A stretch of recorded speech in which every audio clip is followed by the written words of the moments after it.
Welcome back. You're still watching The Globe on the SABC News Channel. Now, as the COVID-19 pandemic has swept across the world, civil society stepped in to help. And these organizations made a difference to people and communities experiencing the impacts of both the pandemic and the emergency measures taken by states to contain the outbreak. Well, in a just released report, CIVICUS, which is a global alliance of civil society organization, notes some of the achievements for 2020 by civil society at the height of this pandemic. Mandeep Tiwana is the body's Chief Programs Officer, and he joins us now from New York. Thanks so much indeed for joining us. Welcome to the program. My pleasure, and thank you for having me here. All right. I mean, you know, the fact that you're in New York, the pandemic is one thing that you've experienced at its height. At one stage, the epicenter in the country. And so you would have seen a lot of what you've been reporting on in terms of civil society response. But let's begin by talking about the motivation to get this report out and to document what's been happening. So we are a global alliance at CIVICUS. We have members and partners around the world in some 175 plus countries. And we really wanted to see that who are the people who are really supporting and serving communities, you know, as people were losing their livelihoods, as the rights were being, taken away through lockdowns, as, governments were ramping up their propaganda of trying to show their best foot forward as information was being suppressed. So we wanted to find out who are the organizations and who are the people who are actually serving communities. And here we decided that we're going to reach out to civil society organizations around the world, find out about the work that they've been doing. And really what we found was a phenomenal story of sacrifice, of commitment, of empathy, and really of the finer human qualities, particularly as the toll of this pandemic took such a heavy loss on people and communities, and families were torn apart, and some leaders, ignored the crisis. Some continued doing what they were doing, and within the politically unstable environments, we found that civil society really stepped up to the plate. So we wanted to find out who were these people. We wanted to be able to tell their story, and we wanted to be able to make a compelling case for investments in civil society and for investment in people, and essentially civil society organizations are people's organizations. Was this a trend that you saw right across the world? Yes, absolutely. I mean, from simple things like here in South Africa, about civil society organizations spreading a message of COVID-19 protection through music, organizations in other parts of the world, providing care packages to seniors. In other parts of the world, organizations, putting together helplines as women were at risk of domestic violence. In other places, we found that organizations were examining budgets to make sure that the public funds that were being released by state legislatures were being used for the correct purposes, and the funds were flowing to those who were most excluded, those who were not counted in the political priorities of the day. And really what we found was that some of the most excluded people, some of the most vulnerable people, like migrant workers, smaller communities of minorities, they were being served by civil society. So it was really a very compelling and a real human story that we found through in our research for the report. All right, so great stories coming out. And I suppose one of the things that emergencies, pandemics and disruptions in society can bring is these responses leave us with lessons and help in terms of how we can map a way forward for similar issues, or just sorting out problems that might have been hidden.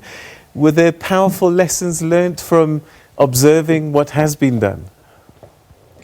Yes, I think the big lesson that we saw was that first, governments need to invest in civil societies. Countries that have resilient civil societies, countries where civil societies are supported with both resources, where leaders actually, believe in the value of civil society, those countries, the civil society response was faster, was quicker, was unimpeded.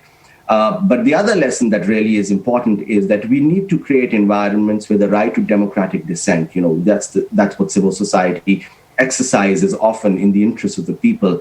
That right, it needs to be protected. The civic freedoms of expression, association, and peaceful assembly, they're absolutely essential to ensure that there's less corruption, to ensure that our public servants act in accordance with the law, and to ensure that everyone in a country is served according to constitutional values and no one is at risk of being left behind. So those are some of the important lessons that that we want to take forward from this report, is that decision makers should invest in civil societies, they should support civil societies, but they should also respect the right to democratic dissent, which unfortunately is under threat in many parts of the world, both in the African continent and beyond.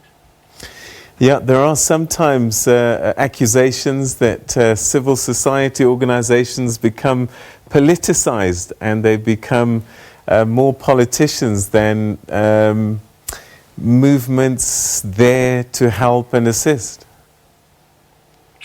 Well, civil society's work is essentially political, but again, the question is it part of a partisan, movement, and even to some extent, civil society has to play a role to serve the people, and in doing so, they oftentimes come in conflict, or they often have a brush with those who are in power, and there's a lot of stigmatization of civil society organizations that takes place. There's a lot of vilification that takes place. There's, in some instances, there's even criminalization of human rights defenders.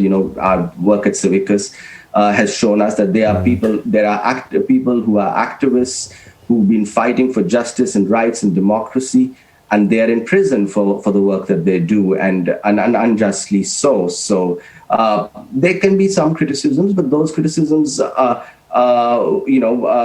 maybe justified in a small minority of cases, but the large majority of civil society is really serving and protecting constitutional values. But when civil society uncovers large scale violations, or goes and exposes wrongdoing by people who are very powerful, they're oftentimes attacked, and these sorts of criticisms tend to be put forward by very powerful people, and then it becomes a challenge sometimes for us to do our work unimpeded.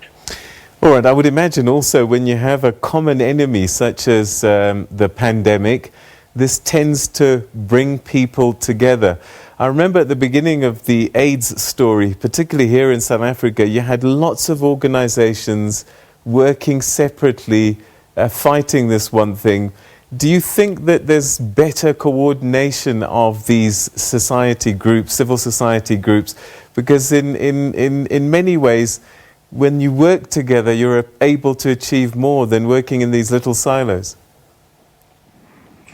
I mean, civil society groups really are brought together by, a commitment to justice, right? A commitment to equality, a commitment to creating better societies. So that's in the fundamental DNA of civil society organizations. Their mission is not to create profit for their shareholders. It's not to serve the political masters, in a place, but it's actually to serve constitutional values, to serve international cooperation values, to create societies where there's better intercultural understanding. So within that space that we find that we are able to cooperate much more, there's better coalition building, because when your common enemy is something like a dangerous or deadly disease, or it's injustice, or it's inequality, which has several causes and which are human induced. So it's much easier to find that common ground. All right. And our report also shows that common ground has been found, and the civil society organizations have really worked selflessly across this. All right, there's so much I wish we could have had time to talk about in this report, but where can people get hold of this report? This report is on the CIVICUS website, which is www.civicus.org, CIVICUS.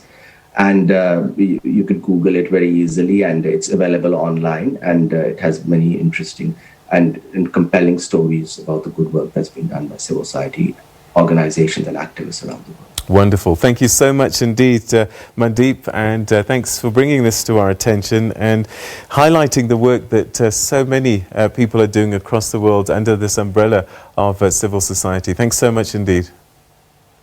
I appreciate your calling me here to discuss. Okay, so that's Mandeep Tiwana, who's with CIVICUS, Programs Officer.